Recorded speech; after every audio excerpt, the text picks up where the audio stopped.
Hello guys, welcome to my channel, Aisa Subedi in Nepal. And this is for the video for today. Is all about yan po. Yan po ay Nepali tradition na beddings. This is made of made of old clothes. Ginagawa po nila parang ginagawang ginigiling para maging pinong-pino siya. Yan po.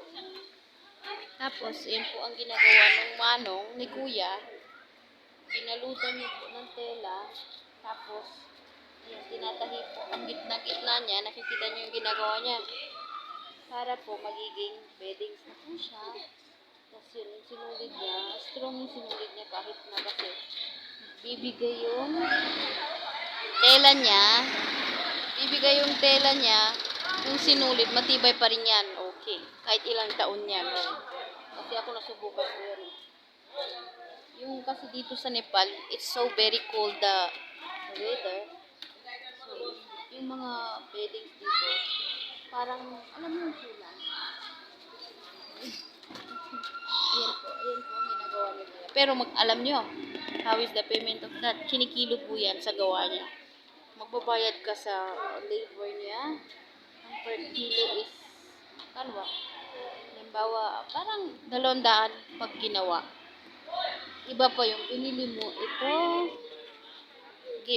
mo po iya ang pangloob niya. Plus, bibili mo din yung pangsapin niya na red. Plus, iba pa yung charge nung ito gumagawa. Which is, magbabayad ka ng per kilo, 200 sa gawa niya. Yun yung per charge niya. Maximum mag-charge per kilo. Siguro may mura na 150 to 200 ganun. 250 pa nga minsan eh. Kaya, mahal din pag nagpagawa ka. Kaya, usually, ang ginagawa namin, yung mga dati namin ganyan, charge na lang ang ginagawa. Tumatawag kami ng ganyan, tapos, charge na lang binabayaran namin. Kasi mahal kayang bumili. O kung if you have a own old clothes, and there are some carrying machine, they're doing house to house also. Nagbabahay-bahay sila para gilingin to kasi nagiging ganito na pag nagiling nila ito, pinadadaan sa machine, magiging ganito na yung itsura ng ating mga damit, nagiging thread uli. So usually magkano naman ang charge nun ata, nakalimutan ko na, pero siguro per kilo din yun. Pero mas mahal ang charge ng magpagawa ka. At yan nga, magpapatahi ka. Kaya ng ginagawa ni kuya. Ayan. Sa init ng araw niyan, may pera siya dyan. Mahal yan, 200 ng per kilo. So usually, 6 kilo, meron siyang 600. O pag nagpagawa ka ng 10 kilo, di meron din 1,000 ganon. Mahal din. Kaya, tipid to the max. Ang nangyayari sa buhay dito. Ayan, made of this. Ayan po. Ganito na po ang mangyayari pag pinadaan nila sa machine ng ating mga damit. Useful naman kasi magagawa mo namang higaan. Alam mong sa'yo galing din yung gamit.